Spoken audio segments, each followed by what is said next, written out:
స్వామి, మీరు పెట్టిన ముహూర్తానికి వచ్చేసాం. కానీ తమ్ముడు మంచి నిద్దట్లో ఉన్నాడు, అందుకే కొంచెం లేట్ అయింది. ఇప్పుడు ఎవడే ఉన్నారమ్మా? తమ్ముడు బెడ్రూమ్ లోనే. బెడ్రూము దక్షిణంలో ఉంటే నమ్మక సాధకం. ఆహా. దక్షిణంలో ఏదైనా బెడ్రూమ్ ఉందా?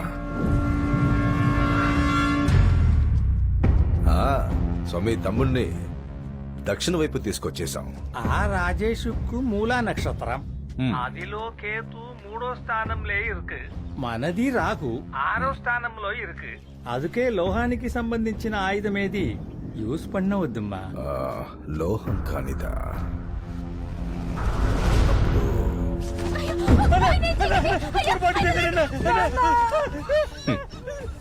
తెలియక చేసే పనంటూ ఈ ప్రపంచంలో ఏదీ లేదు. అన్నీ మనం తెలుసు